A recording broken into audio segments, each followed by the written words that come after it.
how often should I forgive? As many as 7 times? Jesus said to him, not 7 times, but I tell you, 70 times 7. For this reason, the kingdom of heaven may be compared to a king who wished to settle accounts with his slaves. When he began the reckoning, one who owed him 10,000 talents was brought to him. And as he could not pay, his Lord ordered him to be sold, together with his wife and children, and all his possessions, and payment to be made. So the slave fell on his knees before him, saying, have patience with me, and I will pay you everything. And out of pity for him, the Lord of that slave released him, and forgave him the debt. But that same slave, as he went out, came upon one of his fellow slaves, who owed him 100 denarii. And seizing him by the throat, he said, pay what you owe. Then his fellow slave fell down and pleaded with him, have patience with me, and I will pay you. But he refused. And then he went and threw him into prison until he would pay the debt. When his fellow slaves saw what had happened, they were greatly distressed. And they went and reported to their Lord all that had taken place. Then his Lord summoned him and said to him, you wicked slave, I forgave you all that debt because you pleaded with me. Should you not have had mercy on your fellow slave, as I had mercy on you? And in anger, his Lord handed him over to be tortured until he would pay his entire debt. So my heavenly Father will also do to every one of you, if you do not forgive your brother or sister from your heart. The gospel of the Lord. Praise to you, O Christ. Please be seated. So who's going to win this conversation, Peter or Jesus? Peter, when it comes time to forgive, gets out his calculator and thinking about what's happening to him and how he feels about it and how he has been wounded by some other church member's anger or something, says to Jesus, okay, I'll forgive 7 times. Is that enough? Then I'm off the hook. You can hear those keys on the calculator clicking, can't you? 7 times. That ought to be enough. But then Jesus says, nope. 70 times 7. The conversation has taken 1 of 2 turns here, right? Do we limit forgiveness because it's just the best we can do to forgive a few times? Or do we forgive without limit, like Jesus says? Is God's love limitless? And we follow suit? Or do we limit God's love because that's the best we can do? Who is going to win this conversation about forgiveness and limits? I guess I should know the answer because I've been a person who has needed forgiveness early and often. When I was about 4 years old, my mother was making dinner. I was in the living room watching television, and I was looking at 2 lamps that she had made in her ceramics class. She loved her lamps, and I hated them. They were on a black base representing a woman of Asian origin reclining on a couch, dressed in green, with some red in there somewhere as well. As I say, my mother thought they were fine works of art because she had made them herself, and I wanted them out of the house. So while Mother was making dinner, I put out my hand just that much and moved it this way and heard the satisfying crash as one of the lamps fell on the carpet. Like a certain egg on a wall in a fairy tale, it was obvious that nothing could glue this lamp back together again. I had done my work. There was one left to go. But Mother ran into the living room and asked me what had happened. Clearly, she was hurt. And she was very upset. I knew that she had forgiven me when she told me how much it hurt, but also put the lamp in the basement and said no more about it. As the years went on and it gathered more and more dust, that lamp in the basement, or the pieces of it, told me in a way that nothing else could, the depth of my mother's forgiveness, the breadth of her faith, and her love for me. That was forgiveness. Other times and other acts of forgiveness followed, and each one of them as sincere and convincing as that one. That is how I learned about forgiveness. It seems to involve acknowledgement, but putting the past behind you, and the assertion in acts, words, and deeds that love is more important than revenge or punishment. But still, today, Peter gets out his calculator thinking about some wrong that has been perpetrated against him in the congregation of his choice. It must have been pretty bad for him to take it to Jesus and ask about the lengths, depths, and breadths of his forgiveness. How many times do I have to forgive this person? I almost said this jerk, but at church we don't. Of course not.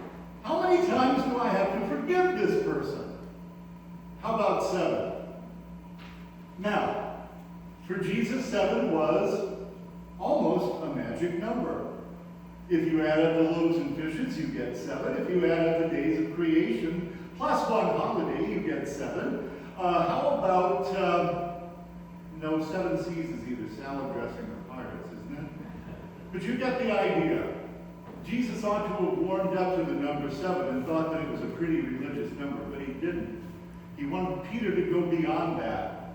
And because he wanted Peter to deepen his faith, he told him a parable. And it's about a king and about a slave who runs up quite a bill in the king's kingdom. In today's money, it should be, about $160 million. You wonder why the MasterCard people hadn't called him a little bit before this, but they didn't. And so his debt got out of control. And the plan was to do what? To sell what in this kingly garage sale to pay off the debt? You know, don't you? What was he supposed to sell off? Him, his family, and what else? Yes, and that ceramic lamp that he had made. But then something changed his mind. The pleading of the debtor changed his mind. Please, no.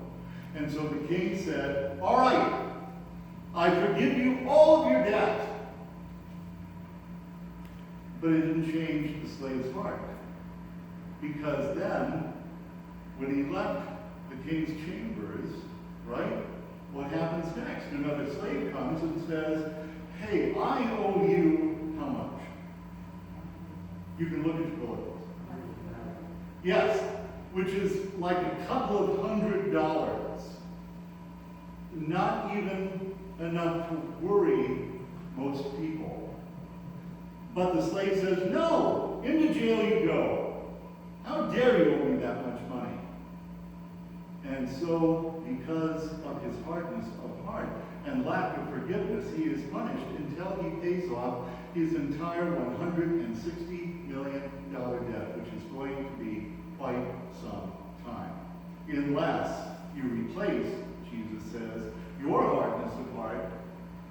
See how Jesus does that? Moves back and forth from the parable to the people he's talking to. Now he's talking to us. Unless you replace your hardness of heart with a heart of forgiveness. But how do we do it? How do we become and stay forgiving people? When I was in college, and even beyond for a time, I made it a point to drive my grandmother from our town about, an hour east to her hometown, which she no longer lived in, hadn't for decades, to see the grave of her husband. We would go there and she would place flowers on her husband's grave and we would reminisce and she would talk about how much they loved each other. But on the way, my word, we'd be driving along this little two-lane highway and there would be these almost mansion-type farmhouses presenting themselves to the world. And it turned out that she knew each and every family that lived in those houses. And she remembered every slight that they had ever given her. And every time they had ever cheated her husband out of money, and every time they had ever slighted her in the town square. And it added up to a trip full of fury and a heart full of revenge. She would say, I don't like none of them. The farmers, the doctors, the lawyers, the preachers, all of them. I wouldn't give you anything for any of them. And that was her heart. We'd usually drive back in silence because there just wasn't anything else left to say. I think the first year I said, Grandma, would you consider forgiving these people and getting this bitterness out of your... No! Absolutely not. And then something changed. When my grandmother entered her 80s, her body began to fail. And the circulation in her legs stopped working. And she surrendered first one and then 2 legs to that ailment. I expected her to become even more bitter, but something really strange happened. The more I visited her in her hospital room and in her nursing home, the more forgiving and loving she became. Let's see, we said doctors.